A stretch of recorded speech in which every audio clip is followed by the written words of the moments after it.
people all over the world are looking for good but safe food.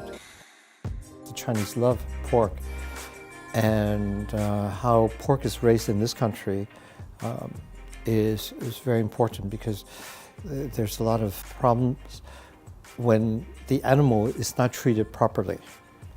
And as people become more aware, there's a real sort of turning toward, good farming techniques. This is where this country is really exceeding, and I think that's really important. Good, sustainable food that makes it appealing, especially in the world, and it's an example for the rest of the world. Sustainability is something that, whether we like it or not, we really have to be aware of it, simply because it's for the planet. The greenery of the world is a global project. It's all of us. We have to work together to, save our planet and really take good care of it. I think the UK farmers can be an example. In other words, when other countries want to do things, who do they look for as an example? And I hope they would look to the UK as an example. It's showing the way, and that's good.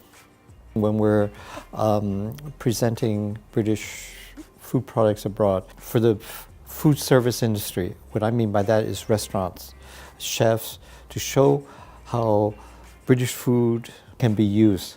I show them how they can use their own spices to do something that we wouldn't do in this country.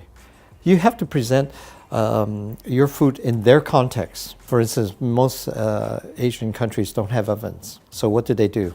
They stir fry, or they braise.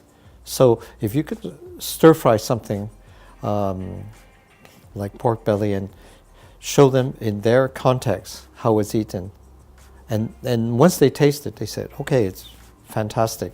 I've heard from Chinese consumers, they think about British pork is that, number one, that is safe. And safe comes from traceability.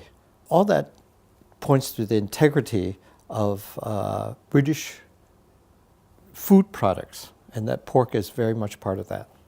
But because we know it's safe, then you've got a customer.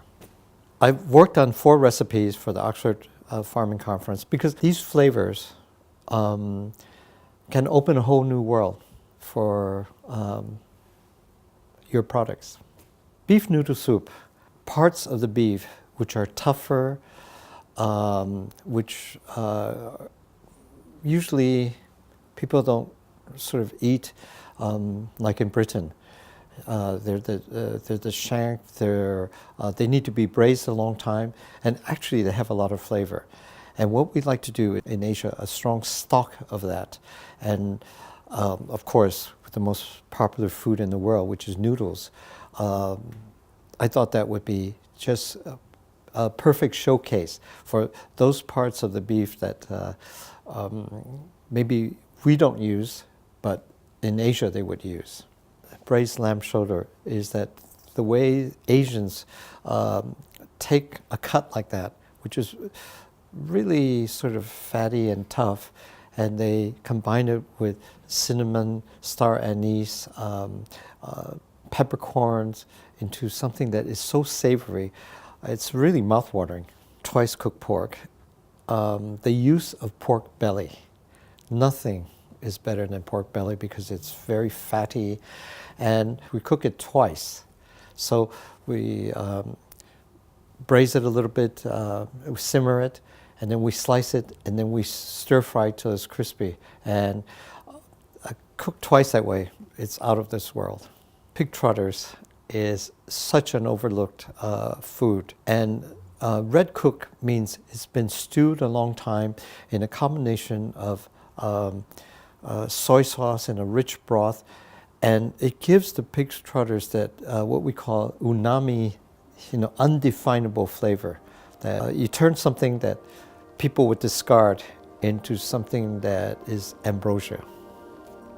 I hope you will indulge in these pig trotters and you see why it's so good.